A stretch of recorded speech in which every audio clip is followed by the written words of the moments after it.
கர்த்தருடைய பரிசுநாமத்திற்கு ஸ்தோத்திரம் உண்டாவதாக. இன்றைய ஜீவவாக்கிய நிகழ்ச்சியை கேட்டுக் கொண்டிருக்கும் அனைவரையும் கர்த்தருடைய பரிசுநாமத்தினால் வாழ்த்துகிறேன், ஆசீர்வதிக்கிறேன். இன்றைய சின்ன தியானத்திற்கு தேவன் கொடுத்த வேத பகுதி, அது யோவான் எழுதின சுவிசேஷம், அதில் 7ஆம் அதிகாரம், அதில் 38ஆம் வசனம். யோவான் 7:38.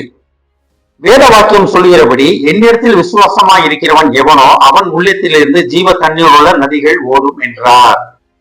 இது இயேசுவின் வாயிலிருந்து வந்த வார்த்தை.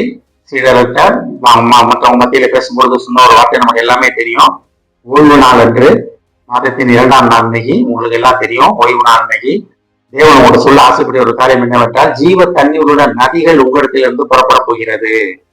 இது நம்ம ஜீவ தண்ணீரோட நதிகள் நிறைய இடத்துல பார்க்கிறோம். நம்ம நீங்களே இந்த ஆலயம், அந்த ஆலயத்திலிருந்து என்ன வரும்? ஜீவ தண்ணீர் உள்ள நதிகள் புறப்பட போகிறது. நீங்களே ஆலயமாக இருப்பதற்காக அழைக்கப்பட்டிருக்கிறீங்க. அப்ப ஜீவ தண்ணீரோட நதிகளை வெளிப்படுத்துவதற்காக கர்த்தர் உங்களை அழைக்கிறார். ஆனா அந்த வசனம் ஆரம்பிச்சு இது எப்படி இருக்கு பாருங்க. வேத வாக்கியம் சொல்லுகிறபடி, என்னிடத்தில் விசுவாசமா இருக்கிறவன் எவனோ. அப்ப விசுவாசம், தேவன் மேல கொண்ட விசுவாசம், உலகத்தின் மேல கொண்ட விசுவாசம் கிடையாது, தேவன் மேல கொண்ட விசுவாசம். அப்ப தேவன் மேல கொண்ட விசுவாசம் நமக்கு எப்படி இருக்கிறது? நம்ம விசுவாசத்துல பிளக்சுவேஷனா தான் இருக்கும். ஒரு நேரம் விசுவாசம் ரொம்ப ஸ்ட்ராங்கா இருக்கும், ஒரு நேரத்துல விசுவாசம் தரமட்டத்துக்கு போயிருது. அப்படி இருக்கக்கூடாது. ஒருவேளை தரமட்டத்துக்கு விசுவாசம் போனாலும் திருப்பி எழுந்து நிற்க வேண்டும். நம்ம விழுந்தாலும் எழுந்து நிற்க வேண்டும். நீதிமான் ஏறுதெல்லாம் விழுந்தாலும் திரும்பி எழுந்து நிற்க வேண்டும் அப்படின்னா வேதத்துல படிக்கிறோம். நம்ம எழுந்திருப்பான்னு தான் வேதத்துல படிக்கிறோம். அப்ப நம்ம விசுவாச குறைச்சலான காரியங்கள் வாழ்க்கையில் நடக்கத்தான் செய்யும். ஒண்ணுமே முடியாது, அதோ மூடி இருக்கும். ஆனா திறந்த வாசலை வைத்திருக்கிற தேவன், அவரை விசுவாசிச்சு நம்ம போய்கொண்டே இருக்க வேண்டும். நம்ம அப்ப விசுவாசத்தில் பலப்பட வேண்டும். வேத வாக்கியங்கள் சொல்லுகிறபடி தேவனிடத்தில் விசுவாசமாக இருக்க வேண்டும். வேத வாக்கியங்கள் என்ன சொல்லுது? விசுவாசமாயிரு, விசுவாசமா இருக்க வேண்டும். தேவன் இதெல்லாம் பாத்தீங்கன்னா சுவிசேஷங்களை பார்த்தோம்னா அநேக அடையாள அற்புதங்கள் செஞ்சாரு. தேடி போய் செஞ்சாரு. நான் என்ன செய்ய வேண்டும், நீ விசுவாசிக்கிறாயா அப்படின்னு கேட்டு செஞ்சாரு. ஏன்னா அவருக்கு தெரியும், நல்லா தெரியும், விசுவாசம் இருந்தா தான் இங்க காரியங்கள் நடக்கும். விசுவாசம் இல்லாட்டி இங்க காரியங்கள் நடக்காது. அவருக்கே தெரியும், அவராலே காரியங்கள் செய்ய முடியாது. அப்ப தேவன் மேல கொண்ட விசுவாசம் தான் நம்மளை உயர்த்தும். எப்படி உயர்த்துமா? ஜீவ தண்ணீர் உள்ள நதிகள் உங்களிடத்திலிருந்து புறப்பட போகிறது. ஜீவ தண்ணீர் உள்ள நதிகள்னா என்ன?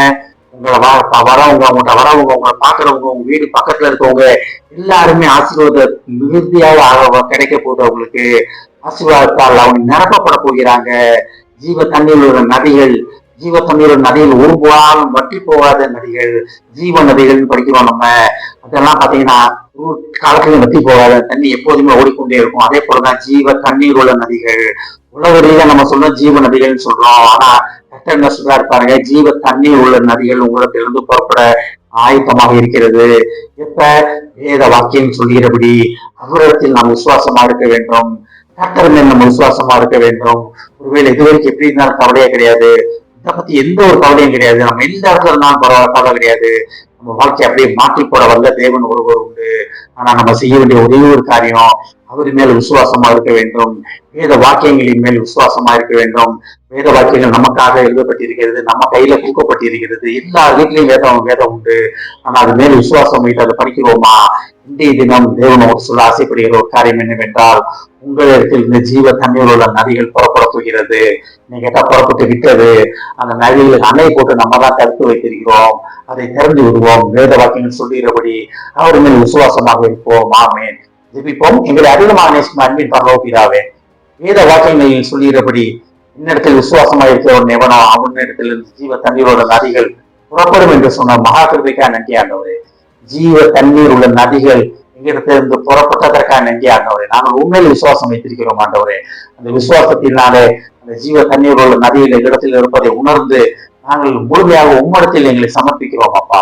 எங்களுக்கு இருந்த ஜீவ தண்ணீர் உள்ள நதிகள் கிளம்பி விட்டதற்காக, புறப்பட்டு விட்டதற்காக நன்றி ஆண்டவரே. அன்னையர் ஆசீர்வதிக்கும் பாத்திரமாக நீர் எங்களை தெரிந்து வைத்ததற்காக நன்றி ஆண்டவரே. கேட்டுக்கொண்டு ஒவ்வொருவரையும் ஆசீர்வதிக்கிறோம் அப்பா. ஒவ்வொரு குடும்பத்தையும் ஆசீர்வதிக்கிறோம் ஆண்டவரே. குடும்பத்தில் உள்ள ஒவ்வொருவரும் உமது வசனங்களின் மேல் விசுவாசம் வைத்து உம்மத்தில் விசுவாசம் உள்ளவர்களாக ஜீவ தண்ணீரோட நதிகளை பெற்றுக்கொள்ள நீர் அழைப்பதற்காக நன்றி ஆண்டவரே. ஏஸ்தாபனே, குடும்பத்தில் உள்ள ஒவ்வொருவரும் கையின் பிரயாசத்தை ஆசீர்வதியும் ஆண்டவரே. அன்னையருக்கு ஆசீர்வாதமாக அந்த குடும்பத்தில் உள்ளவர்களை மாற்றியதற்காக நன்றி ஆண்டவரே.